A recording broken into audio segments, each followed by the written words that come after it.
This is Tom Noonan. You're listening to Without Your Head. All right, and we're back here at Without Your Head. I'm still Nasty Neil. The still land of the left. Mm-hmm.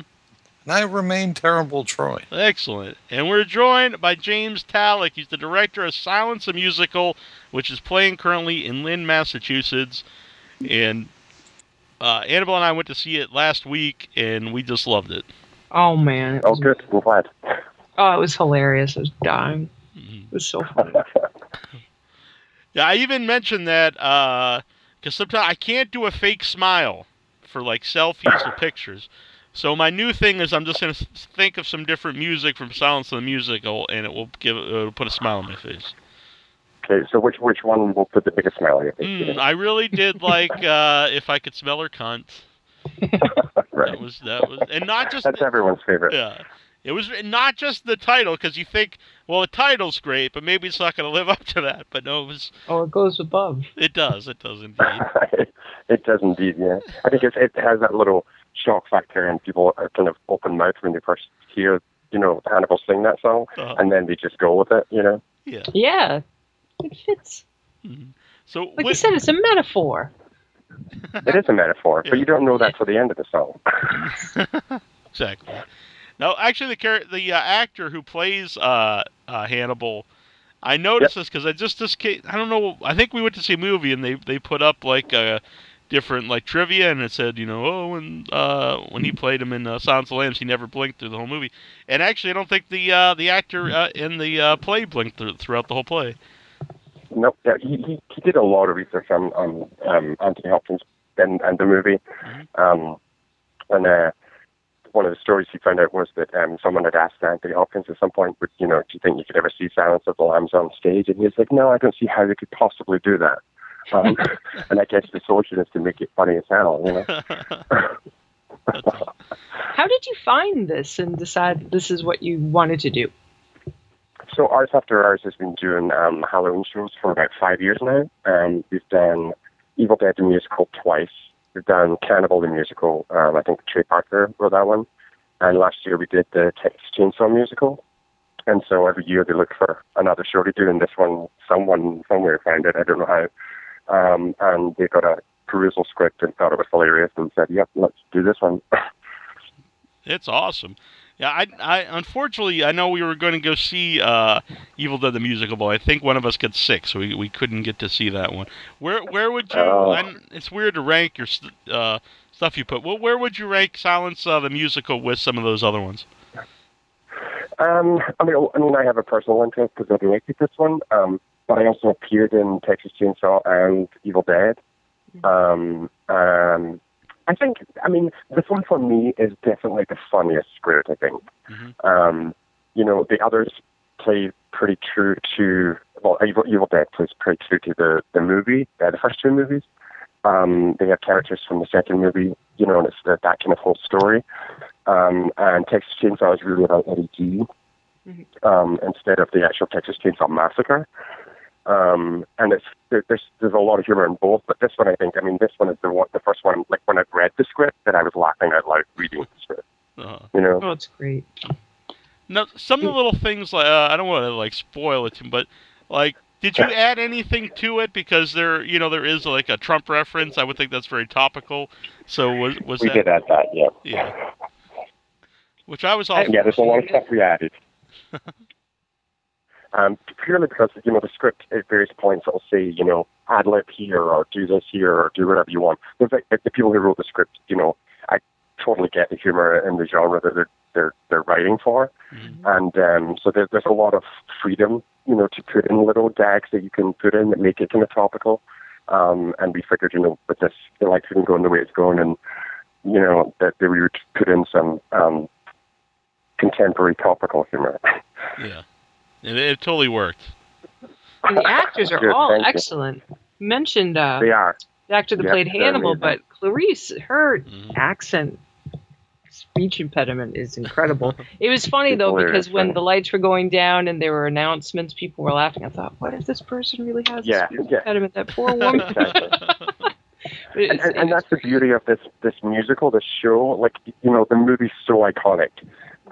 But what they've done is they've obviously watched the movie a lot and really studied it, and they've taken all those little moments that you notice when you watch the movie, but they don't really jump out at you, and they've like parodied them to the nth degree. You know, like Clarice's accent. You know, Jodie Foster had a slight accent in the movie, and this is like, you know, over the top accent. And a lot of the biggest one-liners in the movie, you know, like the "if I could spell a cunt" and "I'd fuck me" and things like that, they're full-on songs, you know.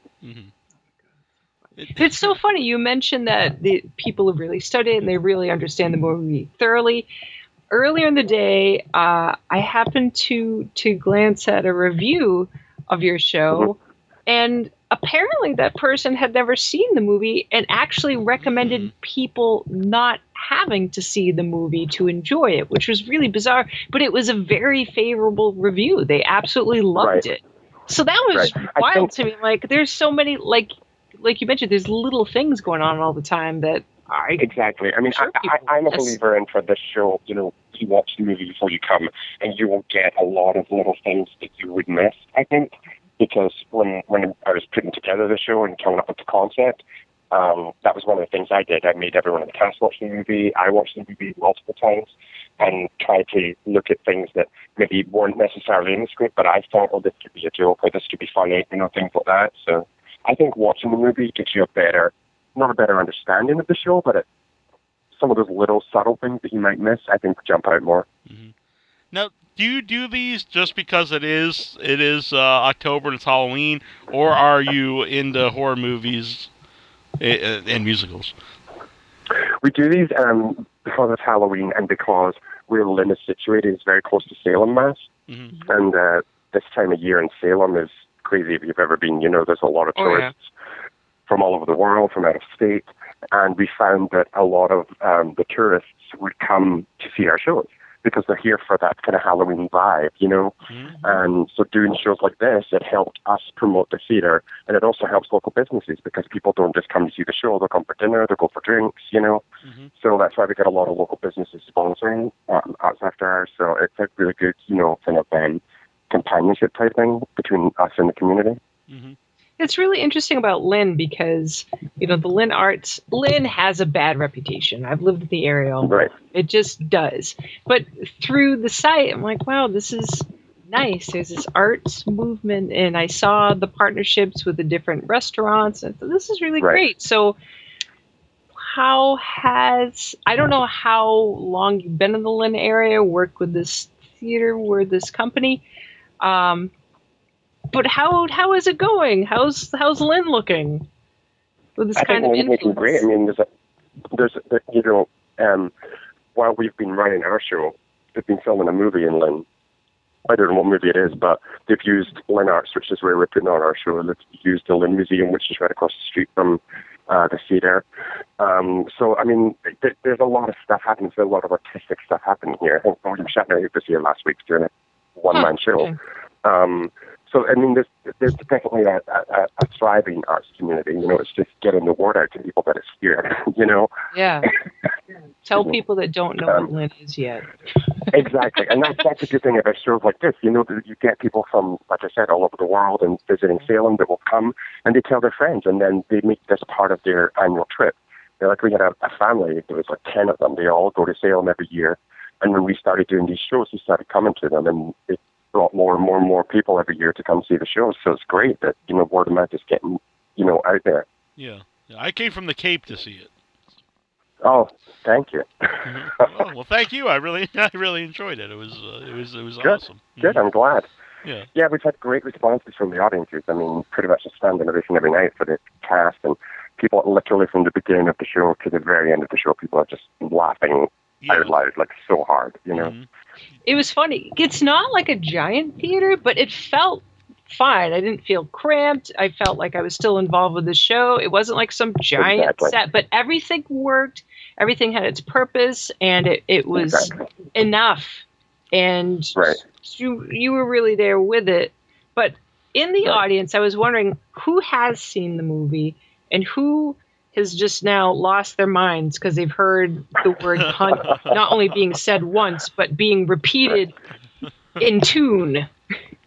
How often do you get people that are just mortified? we've had one person. This is the beginning of our third week of performances, and we've had one person Really? that actually was disgusted. Yep.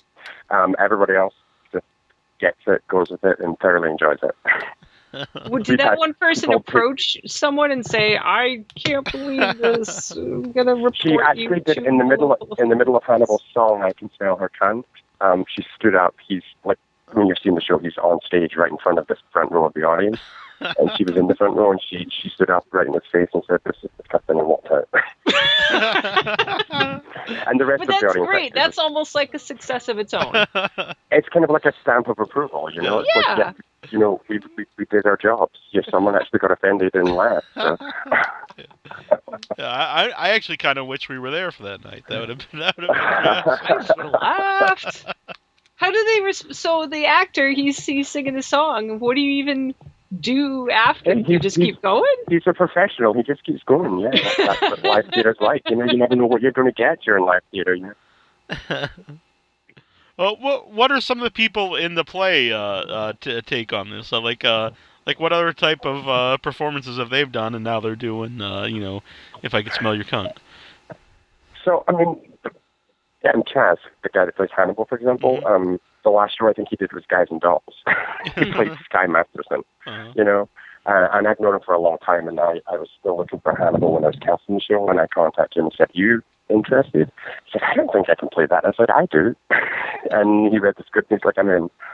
Yeah. And, I mean, I think Rick, who plays Dr. Chilton, he was in Texas Chainsaw Musical with me last year. Mm-hmm. So he's done this type of thing before, but I think this is the first time for everybody else doing this type of music. Yeah. What character was he? Because Chilton is his own thing. Right.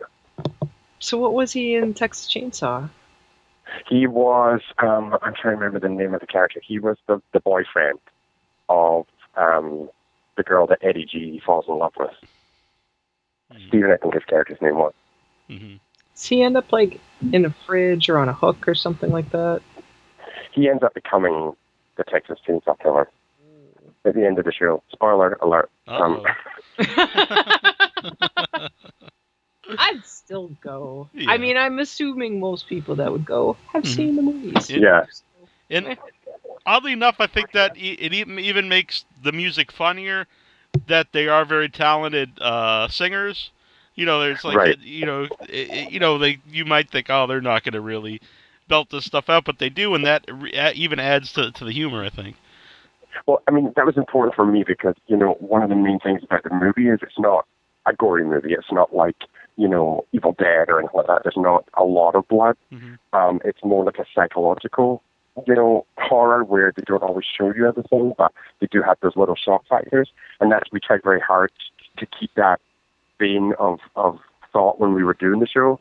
And so that it was really important to me that I got like legit singers, people who could actually act and perform, you know, to give it that sense of legitimacy and honor the actual movie itself, because it is a cult movie, you know. Yeah, definitely. It was a great time. So what stuff do you do not during October? The last show they did was we do a Shakespeare, a free Shakespeare performance every year at somewhere local in Lynn. Last year this summer we did Midsummer Night's Dream in Lynn Woods. The year before we did Romeo and Juliet in a graveyard. Yeah, and then right before that they did a production of a straight play called Art, which is a really, really good play. So they do like regular, normal, I loathe to use the word legitimate plays, but, and then every Halloween we take a crazy on, you know? Yeah. What are some of the hardest parts technically to get across during Silence the Musical? I mean, well, some of them it's the fine line between, you know, the horror aspect of the movie and the comedy parody aspect of the musical, you know. You can't really do that, you know, in your face, scare the audience type thing, so you try and do it in a funny way. Mm-hmm. Like there's a scene where the lambs come out and start sniffing people in the audience and, you know, scare them and stuff like that. And then the other thing is to try and make it, they wrote the script with the intention that it's supposed to be like a bunch of people with no money are putting on this show, Right, you know? right.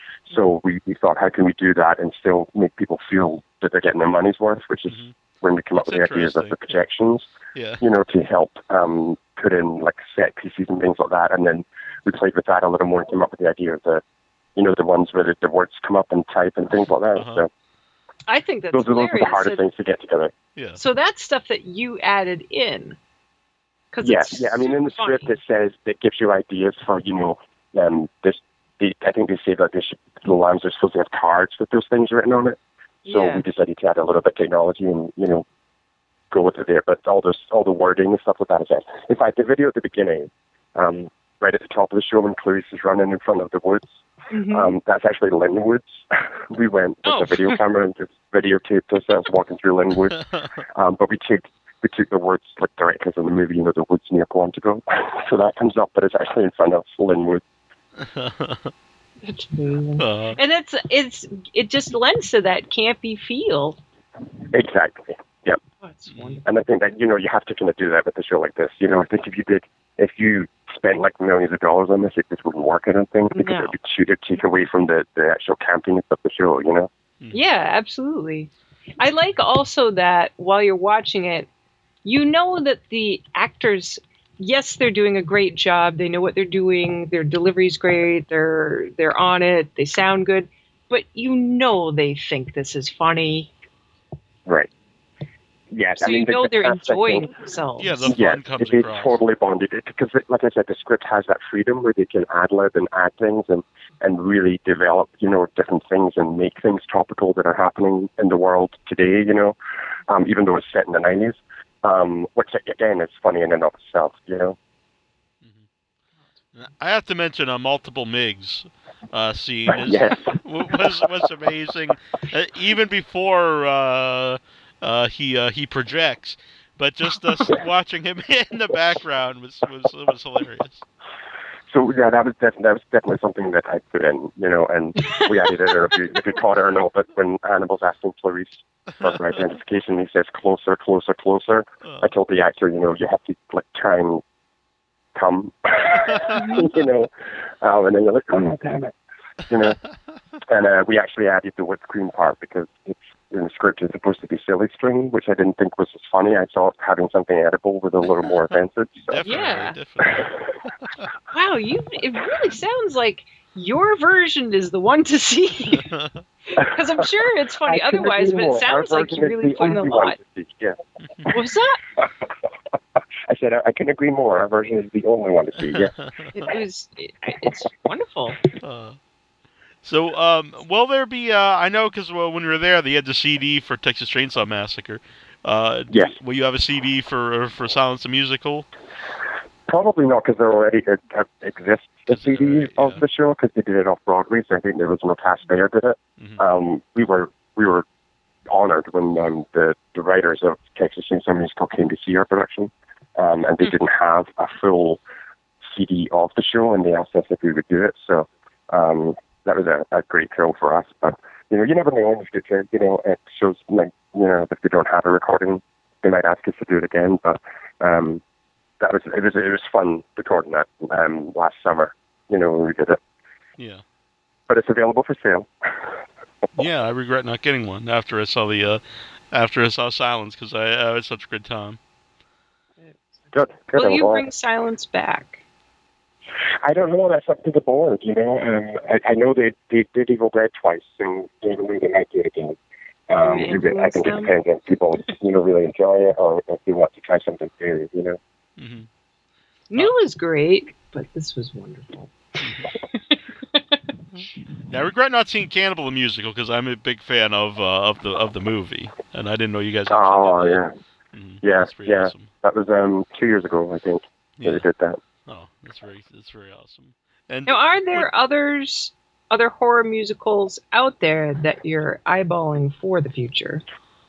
Not that I'm aware of. I mean, to be honest, until I was asked to direct this and saw the script, I had no idea Silence the Musical existed. And I'm sad that I didn't know that, because it's hilarious. So yeah, there's probably many, many, many horror musicals out there, but we're just not aware of them. So. Mm-hmm. Yeah, I know there's a Night of the Living Dead, the musical. I've not seen it. Oh, really? I know it did not know that. Yeah, I haven't seen that. And I just saw actually today on Facebook. This was a friend of ours in England, Tim Dry, that they were wherever he lives or does. I think he does yoga. They told him everyone had to be quiet because they were practicing like below for the it was Exorcist the musical. Exorcist. I'm sorry, one of the people coming out was annoying me. All right, no, that's fine. Yeah. Well, we can let you go if you so you can greet all these fine people who just saw your. Okay, they've gone away now. All right. Sorry. Some of the audience is leaving that. No problem. What was the last question? Sorry. Oh no, I'm just saying that I've heard there's an Exorcist the musical that's in Oh, production. that'd be hilarious. All that PC, that'd be awesome. Oh yeah. Yes, there you go, PC. Yeah. I know She does a lot of swearing too. The head turn. Well, yeah. I mean, yes. Yeah. But I don't know if there's a song like, if I could smell a cunt, but there might be a song, Your Mother Sucks Cock in Hell. It could be. That could be a song, Yes. Fucking Jesus, that could be one, I sing that in the shower often. Excellent. Now, are you a horror movie fan in general? Generally, yes. I'm not too big a fan of like the gore stuff, like the culty stuff. Mm-hmm. But yes, I do like the horror genre. Yeah. Yeah. What are some of your favorite horror movies? Some of the classics, like Bela Lugosi's Dracula and Nosferatu. I love the original Sandman. I think it's one of the best horror movies ever made. I love The Exorcist, Nightmare on Elm Street, things like that. Do you ever go to Coolidge after midnight? I have not. No. Why? What happens there? Oh. In Brookline, every weekend, Friday and Saturday, they have some of them are campy movies and some of them are great classic movies. They've got, because you mentioned a couple, so Coolidge is playing Phantom of the Opera with a live orchestra the 27th at 7. And then I know you guys are probably doing Friday and Saturday, but they have stuff all the time. Coolidge after midnight. It's lovely. They've got all kinds of stuff. Mm-hmm. But if Nosferatu is playing Sunday at the Brattle. Yeah, and there's that so one's with much the live stuff. orchestra. Brattle, Coolidge, the place to be. Yeah. And you're Lynn local, I assume. If you're working. Yes, I'm from Malden. Yep, it's not far from okay. Coolidge after midnight. It's wonderful. Are you guys doing silence on Halloween itself? Or if not, what do you... No, we actually... Yeah, because it's a Monday. We actually close on the 29th of October. Okay. So do you have any plans for Halloween? I don't know. I think I'm probably on to the next show, because, we just keep doing show after show after show. So, yeah. But I don't have plans at the moment. We'll probably do something on the Saturday right after the show. So. Yeah. How can people online, find you guys? Where can you find us? Yeah. Like our website? Yeah. Yep, it's artsafterhours.com. Okay. Excellent. Well, I think we should let you go because I think you should go and talk to these people. I feel bad keeping away from them. Thank you. Yeah. Everyone, audience is leaving and I have to go lock them up. But thank you so much for inviting me to come on. Yeah. Yeah, it was awesome. As soon as finished seeing it, it was like, we got to talk to these guys. Yeah. Because this was I just so fantastic. It. I'm glad you liked the show. Yeah. It was wonderful. We were going to ask there live, but we weren't sure who to ask. So, but I'm glad it all worked out, and anyone in the area should definitely go see it. So, thanks again. Thank you so much. Yep. Absolutely. Bye. Okay, thank you. Bye-bye. Take care. Bye. This is Bill Johnson, and you're listening to WithoutYourHead.com. Feed your head.